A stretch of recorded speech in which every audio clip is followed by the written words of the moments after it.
Una noche aburrida de domingo, entre el ruido del ventilador y la luz azulada de mi pantalla, decidí adentrarme una vez más en la Deep Web.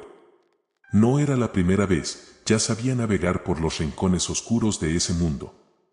Me gustaba explorar foros clandestinos, leer historias de conspiraciones y husmear en mercados extraños. Sin embargo, nunca compraba nada. Era más bien como un turista, alguien que se deja llevar por el morbo. Pero esa noche fue distinta.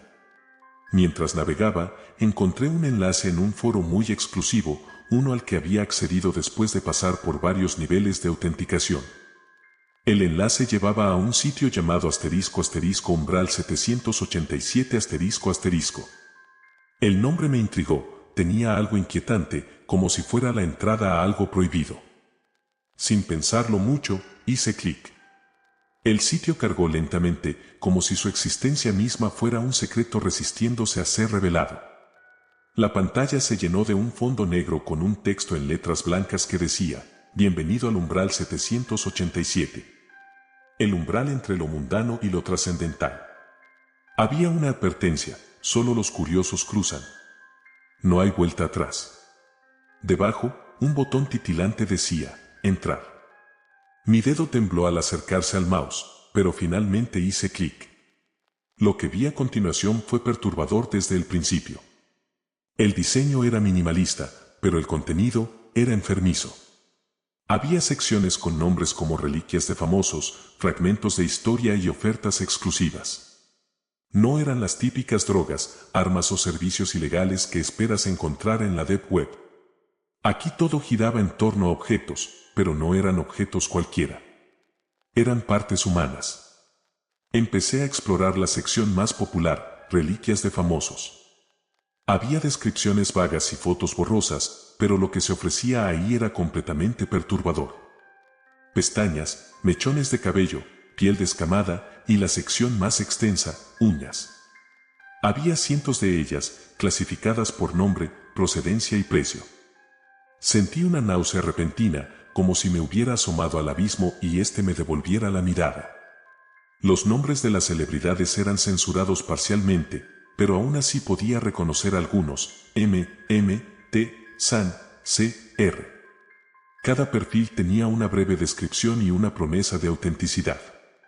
Había fotos de las uñas, algunas eran pequeñas y bien cuidadas, otras estaban mordisqueadas hasta la raíz, y algunas amarillentas, como si hubieran sido arrancadas de los dedos de cadáveres. No pude evitar preguntarme quién demonios compraría algo así. Y más importante, ¿cómo demonios conseguían estas cosas? De repente, una ventana emergente cubrió la pantalla: ofertas de medianoche.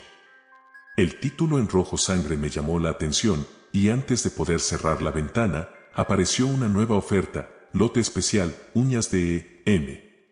Con un precio exorbitante y una descripción que decía: últimas obtenidas antes de su desaparición. Mi corazón latió con fuerza. ¿Acaso sugerían que esta persona había desaparecido para obtener estas uñas? ¿Era una coincidencia o insinuaban algo más oscuro? Sentí un escalofrío recorrer mi espalda. El morbo me ganó y decidí hacer clic para ver más detalles. La pantalla mostró una foto en alta resolución. No era una foto cualquiera. Era una imagen de una mano demacrada, los dedos delgados, con rastros de sangre en las cutículas, como si las uñas hubieran sido arrancadas recientemente. Bajo la foto, un mensaje inquietante: el umbral ha sido cruzado. Ahora formas parte de nosotros. Intenté cerrar la página, pero mi mouse estaba congelado. Ninguna tecla funcionaba. Entonces apareció una nueva ventana emergente con un video en tiempo real. La calidad era baja, la imagen granulada, pero reconocí el lugar. Era mi habitación. El ángulo de la cámara era como si estuviera mirando desde la puerta, desde el ojo de la cerradura. Pude verme a mí mismo, sentado frente a mi computadora, pálido, con los ojos desorbitados. Empecé a temblar. Giré la cabeza hacia la puerta, pero no había nada. Volví la vista a la pantalla y vi cómo la imagen de la cámara se acercaba lentamente, como si alguien estuviera agachándose para mirar más de cerca. Un mensaje apareció sobre el video: el umbral está abierto. Desesperado, tiré del cable de alimentación, apagué el monitor, pero el video seguía proyectándose en la pantalla apagada, como si estuviera grabado en mi retina. Pude ver una mano delgada, la misma del lote de uñas que había visto antes, levantándose hacia la cámara. Los dedos se curvaron, como si me estuvieran llamando. Sentí un tirón en el estómago, un vacío inexplicable, como si algo estuviera tratando de arrastrarme a través de la pantalla. Corrí hacia la puerta de mi habitación, pero estaba cerrada. La cerradura se veía normal, pero había algo más en ella ahora, un pequeño ojo. Un ojo humano, parpadeando, mirando fijamente hacia mí. Retrocedí horrorizado, tropezando con la silla. Desde la computadora, una voz suave, casi un susurro, dijo: «Has cruzado el umbral. No puedes volver atrás». Caí al suelo, con el sudor frío empapando mi espalda. Todo se oscureció a mi alrededor. La voz continuó: «Ahora eres parte del umbral. Nosotros tomamos, tú das. Es la ley». De repente, sentí un dolor agudo en mi dedo índice. Miré mi mano y vi que mi uña estaba empezando a despegarse, como si alguien invisible la estuviera arrancando lentamente. La sangre brotó, el dolor era insoportable. Grité, pero mi voz se ahogó en el sonido de una risa suave y distante que venía desde el otro lado de la puerta. Intenté levantarme, correr, pero mis piernas no me respondían. El dolor se extendió a todos mis dedos, uno por uno. Las uñas fueron arrancadas, cada una con una lentitud tortuosa. Entre lágrimas, levanté la vista hacia la pantalla. Ahora solo mostraba un texto: «Tu contribución ha sido apreciada. Bienvenido al umbral 787. Vuelve pronto». Todo se oscureció. Desperté horas después, en el suelo de mi habitación. Mis dedos estaban ensangrentados, pero las uñas, extrañamente, estaban intactas. Me levanté tambaleándome, revisé la computadora. Estaba apagada. No había rastro del sitio ni del video. Me quedé sentado, temblando, mirando mis manos. La puerta se abrió lentamente con un chirrido. Miré hacia el ojo de la cerradura. Ya no había nada ahí. Solo el vacío. Pero aún sentía su mirada. Como si el umbral nunca hubiera desaparecido, como si ahora estuviera dentro de mí. Nunca volví a buscar umbral 787, pero a veces, cuando el silencio de la noche se vuelve demasiado denso, siento un dolor punzante en mis dedos. Como si algo invisible tirara de mis uñas, recordándome que una vez crucé un umbral del que nadie vuelve. No volví a entrar a la Deep Web. Durante semanas después de esa noche, intenté mantenerme alejado de la computadora en general, incluso en mi vida diaria. Cada vez que veía una pantalla, sentía ese escalofrío en la nuca, como si el ojo del umbral me estuviera mirando desde el otro lado. Traté de olvidarlo, de convencerme de que todo había sido producto de mi imaginación, de alguna especie de pesadilla inducida por el cansancio y el exceso de café.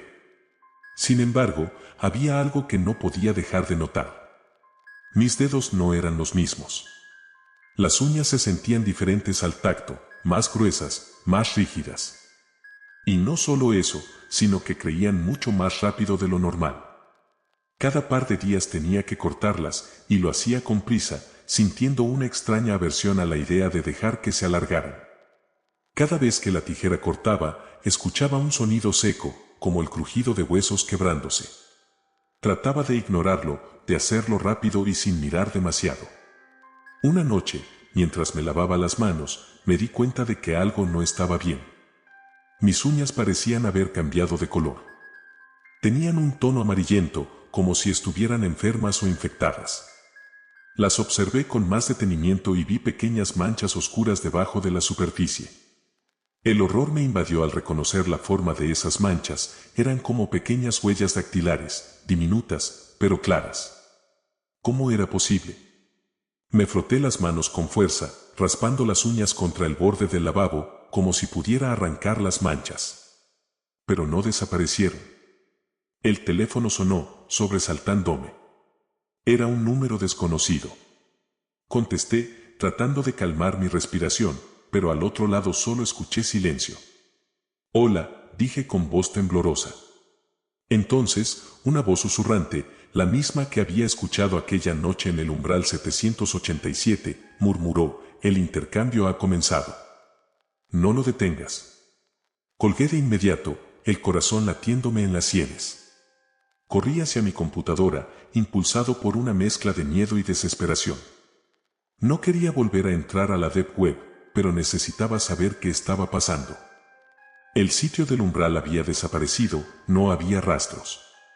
Intenté buscar en foros, escribí mensajes preguntando por el umbral 787, pero todo el mundo me ignoraba o respondía con vaguedades.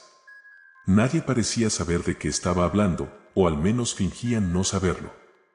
Esa noche me costó dormir. El cansancio finalmente me venció, pero mi sueño fue perturbador. Soñé con un pasillo oscuro, largo e interminable, cuyas paredes estaban cubiertas de miles de ojos, todos mirándome con una fijeza inquietante. Al fondo del pasillo, había una puerta entreabierta y del otro lado se escuchaba un sonido húmedo, como si alguien estuviera masticando algo con avidez. Mis pies se movían solos, llevándome hacia esa puerta. Quería detenerme, gritar, correr en la otra dirección, pero no podía. La puerta se abrió por completo justo cuando llegué, y lo que vi fue a mí mismo, sentado en una mesa, comiendo mis propias uñas con desesperación, arrancándolas una a una y masticándolas con furia. Desperté gritando, con el sabor metálico de la sangre en mi boca. Corrí al baño, encendí la luz y me miré al espejo. Tenía sangre en los labios. Mi boca estaba llena de fragmentos de uñas. Vomité en el lavabo, sollozando. No entendía qué estaba pasando. Lavé mi boca y mis manos hasta que la piel me ardía. Pero el dolor no era suficiente para sacarme la sensación de asco que me embargaba. Las semanas siguientes fueron un infierno. No importaba cuánto intentara ignorarlo, mis uñas seguían creciendo a una velocidad antinatural. Y las manchas oscuras debajo de ellas se multiplicaban, formando patrones más claros, como si alguien estuviera dejando mensajes cifrados en ellas. Me obsesioné con tratar de descifrarlos. Pasaba horas con una lupa, observando mis propias uñas, tratando de entender. Había letras, símbolos, incluso números. Parecían coordenadas. Un día, incapaz de soportar más el dolor y la paranoia, decidí arrancarme una de las uñas. Tomé unas pinzas y tiré con todas mis fuerzas. La uña salió con un chasquido, dejando un agujero sangrante en mi dedo. El dolor era insoportable, pero en mi mente algo me decía que era necesario. Miré la uña arrancada, y ahí, en la parte que había estado oculta, había un grabado minúsculo: no está solo. El teléfono sonó de nuevo. Esta vez, la pantalla no mostraba un número. Solo decía, umbral 787. Contesté temblando. La misma voz susurrante, ahora más clara, dijo, nosotros damos, tú das. La ley del umbral es sagrada. Intenté gritarle, exigir respuestas, pero la voz continuó, te hemos observado. Has comenzado a entender. Ahora es tu turno de contribuir. Antes de que pudiera responder, escuché un sonido extraño al otro lado de la línea, el ruido de uñas raspando contra una superficie dura, como si alguien estuviera arañando una pared. Sentí un frío intenso recorrerme la espalda. Mira detrás de ti, susurró la voz. Me giré lentamente. La puerta de mi habitación estaba cerrada, pero en el centro del panel de madera, algo había cambiado. Había arañazos profundos, como si alguien hubiera raspado la superficie con uñas largas y afiladas. Me acerqué, con la respiración contenida, y vi que los arañazos formaban una palabra: vuelve. Apagué mi computadora esa noche y no la volví a encender. Intenté alejarme de todo lo que tuviera que ver con la tecnología, me deshice de mi teléfono, dejé de salir de casa. Me convertí en un prisionero de mi propio miedo. Pero las uñas seguían creciendo, y con ellas, las marcas, los mensajes. Cada vez más claros, más urgentes. Empezaron a doler, como si algo dentro de ellas estuviera tratando de salir, de liberarse. Una noche, el dolor fue tan intenso que no pude más. Caí de rodillas en mi habitación, gritando. Escuché el sonido de algo rompiéndose, como un chasquido seco, y vi cómo mis uñas se partían solas, una a una, cayendo al suelo como pequeñas cuchillas. Me quedé mirando, horrorizado, mientras las uñas empezaban a moverse por sí mismas, arrastrándose hacia la puerta, dejando un rastro de sangre tras de ellas. La puerta se abrió lentamente, y ahí, en la oscuridad del pasillo, vi una figura de pie. Era alta y delgada, con dedos largos que terminaban en uñas afiladas y negras. La figura levantó una mano, señalándome. Sentí un tirón en mi pecho, como si algo estuviera tratando de arrancarme el alma. La figura habló, con la misma voz que había escuchado tantas veces: has cumplido tu parte. Ahora es nuestro turno de tomar lo que nos pertenece. Y entonces, todo se oscureció. Todo comenzó como una simple curiosidad. Una noche de insomnio, navegando en la Deep Web, encontré un foro desconocido, sin nombre, sin descripción, solo una dirección IP oscura que prometía acceso a un lugar prohibido para los vivos. No pude resistirme y seguí el enlace. La página era simple, un fondo negro con texto blanco titilante: bienvenido al silencio de las cumbres.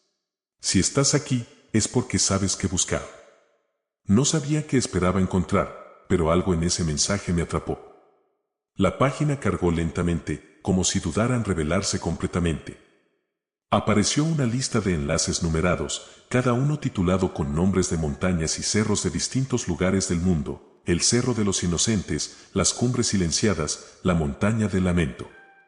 Eran lugares remotos, poco visitados, la mayoría ni siquiera aparecían en mapas turísticos. El sitio prometía historias y secretos sobre cada uno de ellos, pero había una advertencia en letras pequeñas al final de la página: lo que leas aquí no debe ser compartido. Los muertos guardan sus propios secretos. Decidí hacer clic en el primer enlace: el Cerro de los Inocentes. La pantalla parpadeó y cargó lentamente, como si incluso el propio sitio dudara en mostrar su contenido. Apareció una fotografía en blanco y negro, descolorida y borrosa.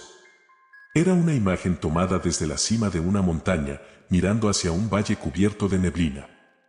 La imagen tenía algo perturbador, algo que no podía identificar al principio. Entonces me di cuenta: había figuras en la niebla, sombras humanoides, inmóviles, como si estuvieran de pie en silencio. Debajo de la foto, había un texto corto. Dicen que en el Cerro de los Inocentes, los cuerpos no se descomponen. Los viajeros que se pierden en estas montañas no regresan, pero sus cadáveres quedan ahí, de pie, inmóviles, con los ojos abiertos, observando a cualquiera que se atreva a cruzar su camino. Si los miras fijamente, algunos aseguran que parpadean. Mi piel se erizó. La historia parecía una leyenda urbana, pero había algo en la forma en que estaba escrita, una frialdad que me hizo sentir que no era solo un cuento. Había un enlace debajo de la descripción que decía: ver video testimonial. Hice clic, aunque algo dentro de mí me decía que no lo hiciera. El video comenzó con un grupo de excursionistas filmándose a sí mismos. La calidad era baja, pero suficiente para ver sus rostros sonrientes y animados. Estaban en la base del Cerro de los Inocentes, hablando de la caminata que estaban por hacer. Pero conforme avanzaban en el video, el tono cambiaba. La niebla empezó a rodearlos, y los comentarios se volvieron tensos. Uno de ellos mencionó que sentía que algo los observaba, y otro dijo que había visto a alguien parado entre los árboles, pero cuando enfocaron la cámara, no había nada. La pantalla tembló cuando alguien gritó. La cámara giró bruscamente, mostrando una figura de pie entre los árboles, inmóvil, mirando directamente hacia ellos. La figura estaba completamente desnuda, con la piel grisácea y los ojos muy abiertos. Uno de los excursionistas se acercó, llamándolo, preguntando si estaba bien. Pero no hubo respuesta. La cámara se acercó lo suficiente para captar el rostro del hombre. La piel estaba tensa, reseca, como la de un cadáver. Los ojos, sin embargo, seguían los movimientos de la cámara. El video terminó abruptamente con un grito y el sonido de algo cayendo al suelo. Me quedé mirando la pantalla en blanco, incapaz de procesar lo que acababa de ver. No era posible. Nadie se movía así, no era una actuación. El hombre en el video estaba muerto, de alguna forma, y a la vez, estaba consciente. Regresé a la página principal, mi respiración era pesada. Sentí un impulso inexplicable de continuar, de explorar otro enlace. Esta vez elegí la montaña del lamento. La pantalla cambió a un fondo gris y apareció un largo texto, como si fuera un artículo de investigación. En la montaña del lamento se han reportado desapariciones desde hace siglos. Los habitantes locales evitan la zona, diciendo que la montaña canta por las noches. Aquellos que han tenido la desgracia de escuchar su lamento dicen que es el llanto de los muertos que aún no encuentran descanso. Muchos han intentado explorar la cumbre en busca de respuestas, pero todos han terminado uniéndose al canto, sus voces perdidas en el eco de la montaña. Había otra foto, esta vez de una expedición de hace muchos años. El grupo estaba posando en la cima, pero sus rostros no mostraban alegría, sino una expresión de pánico congelada en el tiempo. Todos miraban hacia un punto fuera del encuadre, como si algo terrible estuviera justo delante de ellos. El borde de la foto tenía manchas oscuras, como si hubieran intentado quemarla. Sentí una punzada en el estómago, como si algo me advirtiera que dejara de leer. Pero no pude. Hice clic en testimonios de sobrevivientes. Apareció un texto corto, de alguien identificado solo como JD. El lamento no es un sonido. Es un sentimiento. Empieza como una presión en el pecho, como si alguien estuviera apretándote el corazón con dedos helados. Luego, sientes una tristeza infinita, un dolor que no es tuyo. Ves cosas. Sombras de personas que no están ahí, que nunca estuvieron ahí. Pero sabes que fueron reales alguna vez. Puedes oír sus voces, susurrándote cosas que no entiendes. No sé cómo salí de la montaña. Solo sé que cuando lo hice, mi voz ya no era mía. Pertenece a ellos ahora. Me levanté de la silla, sintiendo un frío intenso a pesar de que mi habitación estaba cerrada. Era como si la temperatura hubiera bajado varios grados. Escuché un sonido lejano, un murmullo, como viento a través de las hojas. Pero no había viento. Me acerqué a la ventana, miré hacia afuera. Todo estaba en silencio. Sin embargo, podía escuchar algo. Un lamento suave, apenas audible, que parecía venir desde el fondo de mi propia mente. Volví a la computadora, desesperado, pero la página había cambiado. Ahora solo había un mensaje en letras rojas: no debiste haber escuchado. No debiste haber mirado. Ahora eres parte de nosotros. El monitor parpadeó y se apagó. La habitación se quedó en silencio, un silencio tan denso que me costaba respirar. Me levanté, tratando de encender la luz, pero no funcionaba. Algo estaba muy mal. Sentí una presión en el pecho, como si algo invisible me apretara con fuerza. El lamento se hizo más claro, ya no era solo un sonido lejano.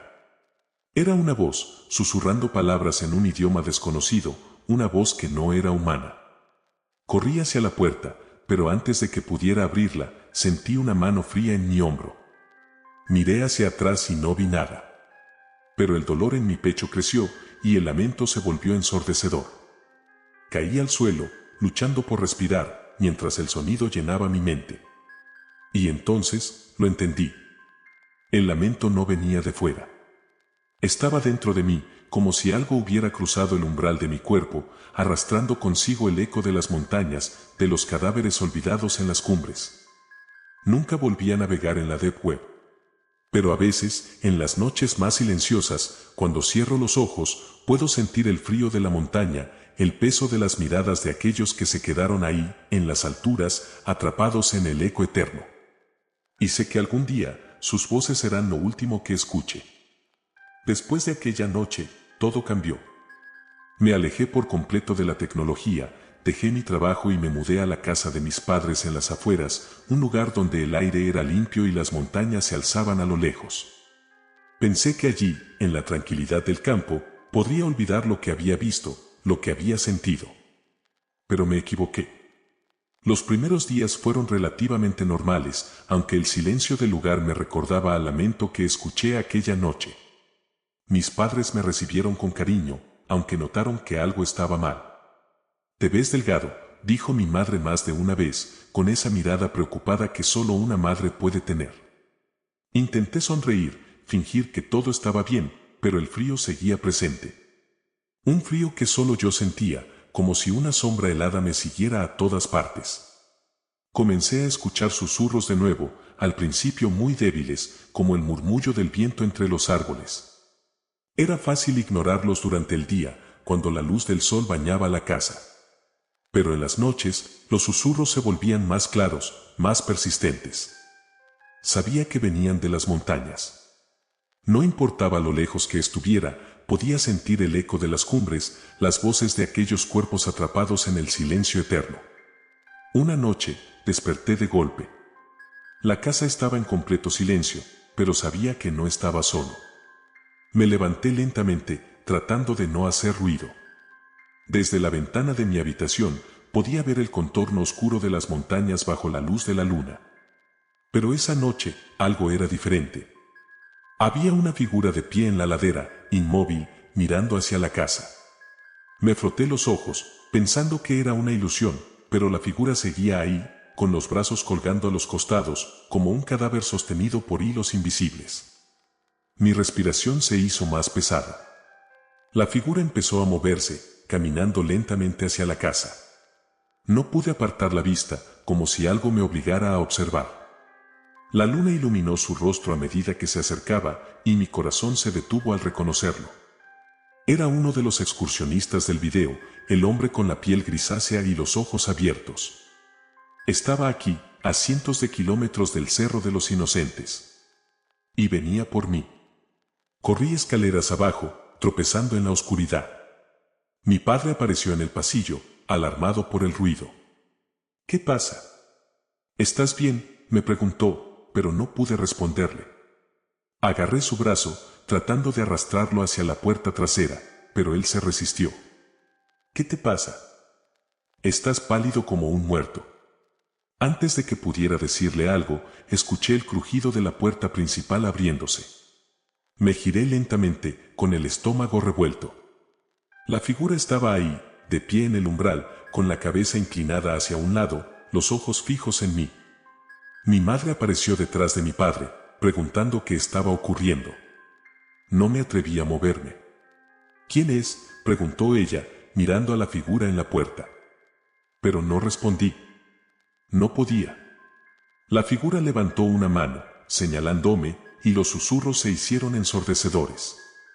Eran cientos de voces, solapadas unas con otras, hablando en un idioma que no podía comprender, pero que sentía profundamente en mis huesos.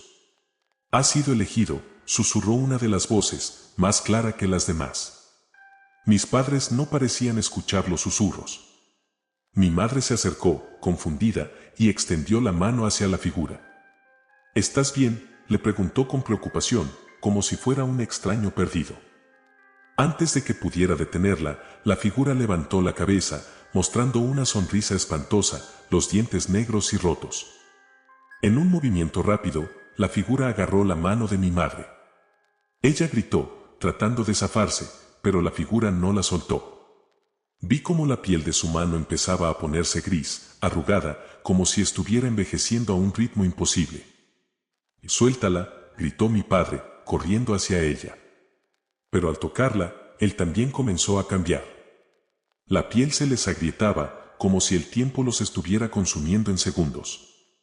Cerré los ojos, incapaz de soportar lo que estaba viendo. Los gritos se apagaron, dejando solo el sonido del viento y los susurros. Abrí los ojos lentamente, temblando. Mis padres estaban de pie, inmóviles, con los ojos muy abiertos. La figura había desaparecido, como si nunca hubiera estado allí. Pero ellos no estaban bien. Sus rostros estaban congelados en una expresión de terror, la piel gris y tensa, como si se hubieran convertido en estatuas vivientes. Intenté tocarlos, sacudirlos, pero no reaccionaban. Eran como los cuerpos del Cerro de los Inocentes, atrapados entre la vida y la muerte, mirándome con esos ojos vacíos. Sentí que el suelo se desmoronaba bajo mis pies. Los susurros continuaban, ahora claros y comprensibles. «El intercambio está completo», dijeron. «Ahora, te toca a ti seguir el camino». Corrí fuera de la casa, sin mirar atrás, con las lágrimas cegándome. Sabía que no había forma de salvarlos. Algo los había reclamado, algo que venía de las montañas, del lugar al que nunca debía haber mirado. Mientras corría, sentí la misma presión en el pecho, el mismo lamento que había sentido aquella noche. Pero ahora había algo más. Un eco de voces familiares. Me detuve en seco. Eran las voces de mis padres, susurrando mi nombre, llamándome. Ayúdanos, decían. Ven con nosotros. Pero no eran realmente ellos. Sabía que eran los susurros de la montaña, disfrazados con sus voces para atraerme. Seguí corriendo, sin detenerme, hasta que el sol comenzó a salir. Nunca volví a mi casa.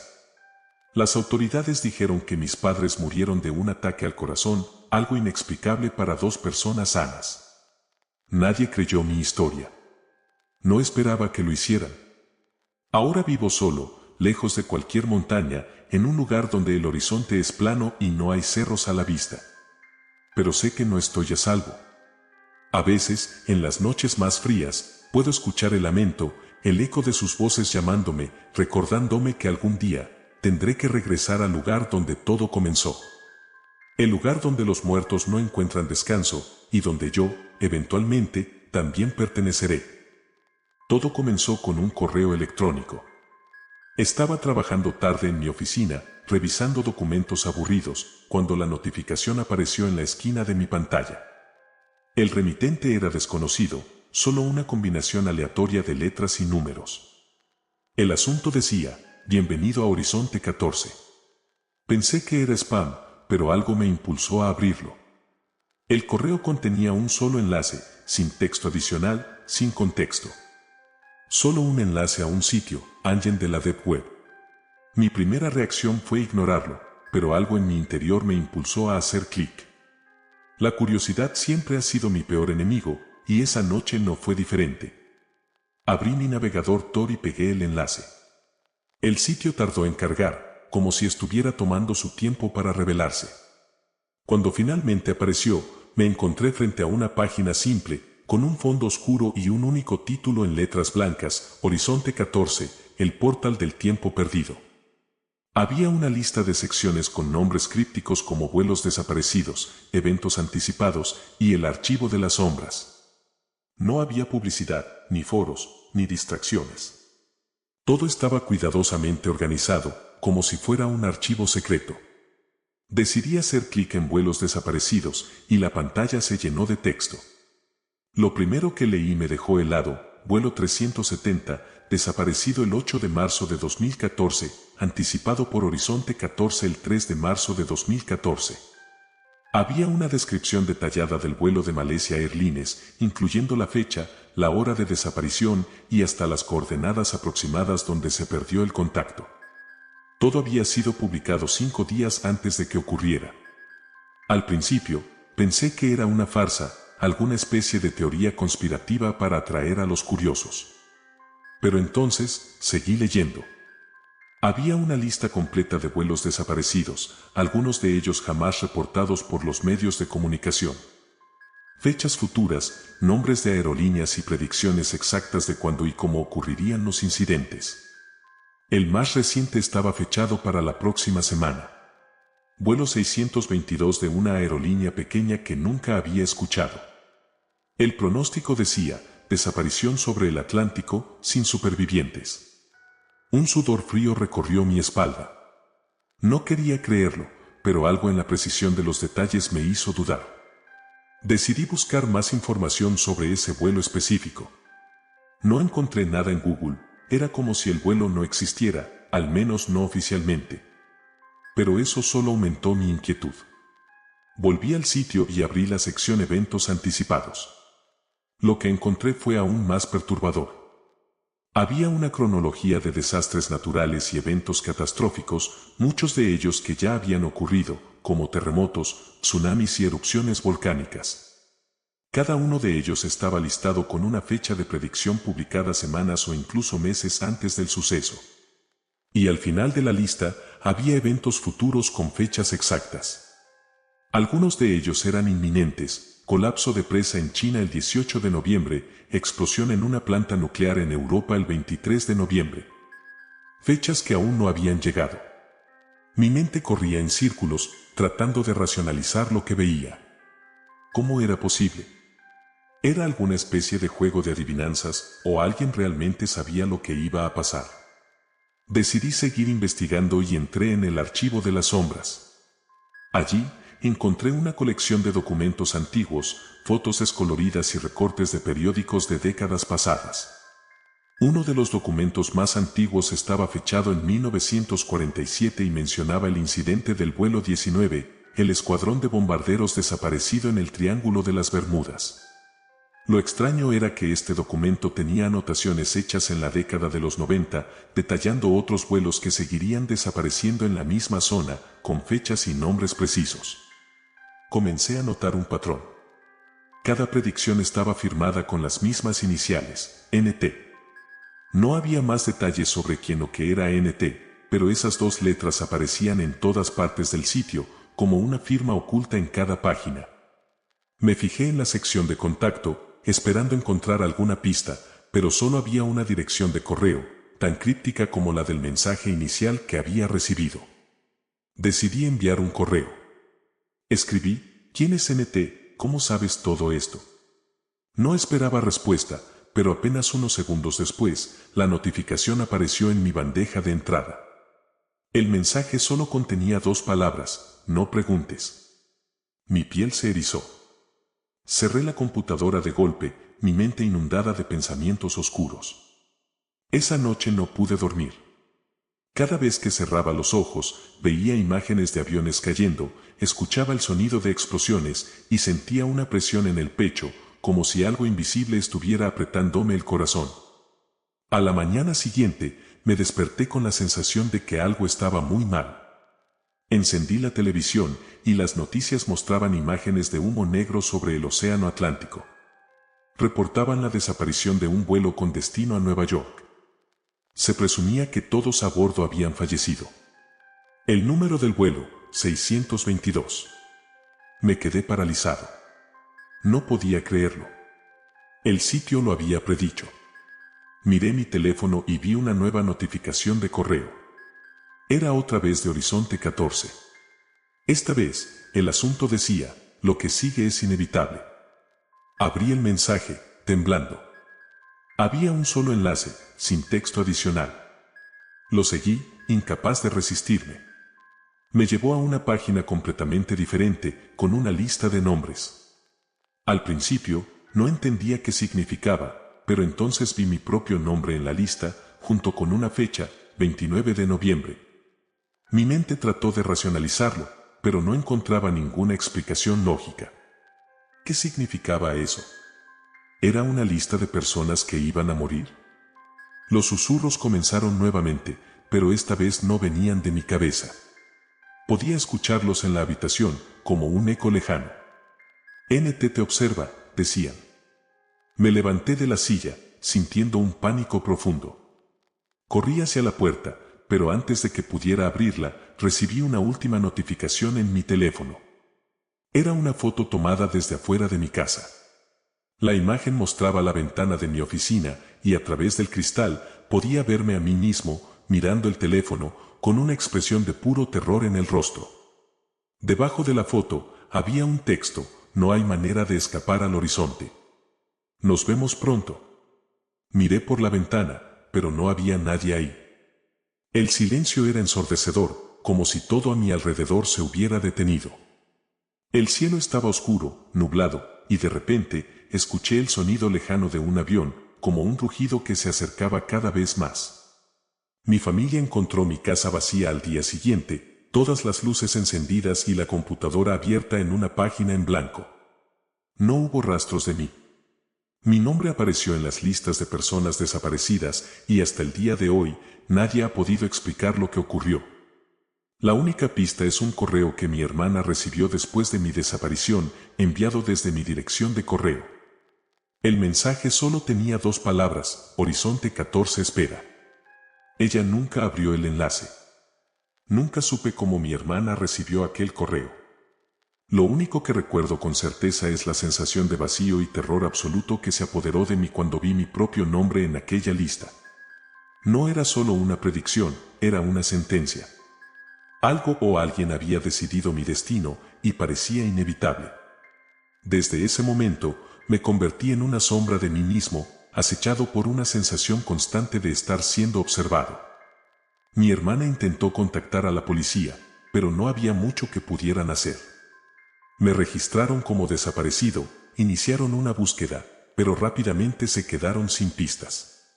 No había signos de lucha en mi casa, no había huellas ni pruebas de ningún intruso. Todo estaba exactamente como lo había dejado, excepto por mi computadora, abierta en aquella página en blanco, como si alguien la hubiera vaciado de todo contenido. La investigación no llegó a ninguna parte, y eventualmente, mi caso fue archivado junto a cientos de otros desaparecidos que nunca regresaron. Sin embargo, mi hermana no se rindió. Sabía que algo extraño estaba ocurriendo y, después de recibir aquel correo electrónico, comenzó a investigar por su cuenta. No quería abrir el enlace, pero la curiosidad fue más fuerte. Sabía que había algo oculto, algo que yo había encontrado y que ahora la acechaba a ella también. Después de días de dudar, finalmente encendió el viejo computador que teníamos en casa y, con las manos temblorosas, pegó el enlace en el navegador Tor. El sitio Horizonte 14 tardó en cargar, como si resistiera ser abierto. La pantalla parpadeó varias veces antes de mostrar la misma página inicial que yo había visto, un fondo oscuro con el título en letras blancas. Pero esta vez había algo diferente. En la esquina inferior derecha había un pequeño contador de tiempo que no estaba allí antes. Los números descendían rápidamente, como una cuenta regresiva. Sin saber qué significaba, mi hermana comenzó a explorar el sitio. Abrió la sección vuelos desaparecidos, donde encontró el mismo listado de incidentes que yo había visto. Pero ahora, al final de la lista, había un nuevo vuelo registrado. Vuelo 737, salida programada, 30 de noviembre. Desaparición anticipada, 30 de noviembre, sin supervivientes. La fecha coincidía con el día en que ella había planeado tomar un vuelo para visitar a unos amigos en otra ciudad. Cerró la página de golpe, sintiendo una mezcla de pánico y confusión. ¿Era posible que el sitio también estuviera prediciendo su destino?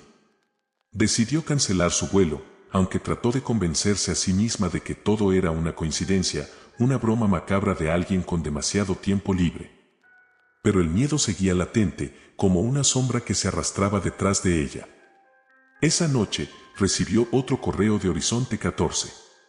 Esta vez, no había ningún enlace. Solo un mensaje en el cuerpo del correo: no puedes escapar de tu destino. El horizonte te encontrará. No pudo dormir. Cada sonido de la casa parecía amplificado, cada crujido del suelo, cada susurro del viento a través de las ventanas, la hacían sobresaltarse. Era como si algo invisible la estuviera acechando, esperando a que cerrara los ojos. A las 3 de la mañana, decidió revisar su teléfono. Había una nueva notificación. Era una foto tomada desde fuera de su casa, mostrando su ventana iluminada. Pudo ver su silueta reflejada en el cristal, observando la imagen desde su pantalla. Sentía que la estaban vigilando en tiempo real. Al día siguiente, llamó a una vieja amiga que trabajaba como investigadora privada. Le contó todo lo que había pasado, desde el correo inicial hasta la foto. La amiga, escéptica al principio, accedió a ayudarla. Juntas intentaron rastrear la dirección IP de los correos electrónicos, pero todos los caminos llevaban a servidores anónimos de la Deep Web, imposibles de localizar. Decidieron buscar más pistas dentro del sitio Horizonte 14, a pesar del creciente temor que ambas sentían. Cuando volvieron a entrar, notaron que la cuenta regresiva en la esquina de la pantalla estaba por llegar a 0. Decidieron esperar, conteniendo la respiración mientras los últimos segundos se agotaban. El contador llegó a 0 y la página se actualizó automáticamente. Esta vez, apareció una transmisión en vivo. La calidad del video era baja, pero podían ver una pista de aterrizaje vacía, envuelta en una densa niebla. El texto superpuesto decía: vuelo 737, transmisión en tiempo real. Mi hermana reconoció de inmediato el nombre del vuelo. Era el mismo que había cancelado. El avión debía haber despegado hacía una hora, pero la pista seguía vacía. De repente, una sombra se movió a través de la niebla y el contorno de un avión empezó a hacerse visible. No había luces, ni señales de que fuera una transmisión normal. La imagen temblaba ligeramente, como si algo interferiera con la señal. Las voces en el video eran confusas, un murmullo ininteligible que sonaba como un susurro colectivo. La amiga de mi hermana intentó cerrar el video, pero no pudo. La transmisión continuaba, mostrando el avión que lentamente se desvanecía en la niebla, como si nunca hubiera estado allí.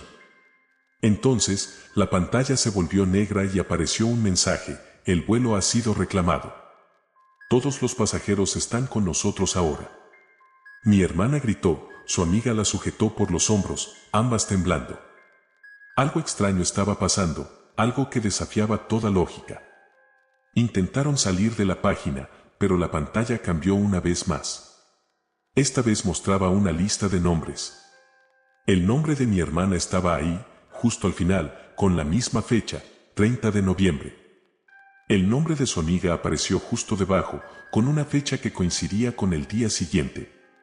Ambas se miraron, comprendiendo en silencio que no había forma de escapar de esto. Esa noche, la amiga de mi hermana desapareció. La encontraron al día siguiente en su apartamento, sentada frente a su computadora, con los ojos abiertos y una expresión de terror absoluto en su rostro. No había signos de violencia, pero su teléfono mostraba una notificación no leída de Horizonte 14. Nadie pudo explicar qué había ocurrido. Mi hermana sabía que su turno era el siguiente. El 30 de noviembre, decidió no salir de casa. Selló las ventanas, apagó todas las luces y desconectó todos los dispositivos electrónicos.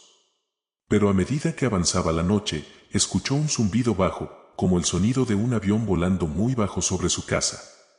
Era imposible, pensó, demasiado bajo para estar en una zona residencial. El sonido se hizo más fuerte, hasta que fue ensordecedor. Corrió a la ventana, a pesar de su miedo, y miró al cielo. La vio allí, suspendida sobre su casa, envuelta en una niebla densa, una sombra de avión, sin luces, flotando en completo silencio. Su teléfono vibró en su mano. Era un mensaje de Horizonte 14, tu destino ha llegado. El avión se inclinó, bajando lentamente, como si fuera a aterrizar directamente en su sala de estar. El zumbido se transformó en un rugido ensordecedor. Mi hermana cayó de rodillas, llorando, mientras sentía como toda la casa temblaba a su alrededor. Y entonces, todo se oscureció. Días después, cuando la policía entró a la casa, encontraron las luces encendidas y el teléfono de mi hermana abandonado en el suelo. La pantalla mostraba una página en blanco. En la lista de desaparecidos, su nombre fue añadido al mío y a los de cientos más que habían sido reclamados por el Horizonte. Nadie ha vuelto a escuchar de Horizonte 14. La página desapareció y los correos cesaron. Pero a veces, los familiares de los desaparecidos reciben una llamada desde un número desconocido. Al otro lado, solo escuchan un susurro, como viento a través de un avión vacío, y una voz que dice: el horizonte siempre encuentra su presa.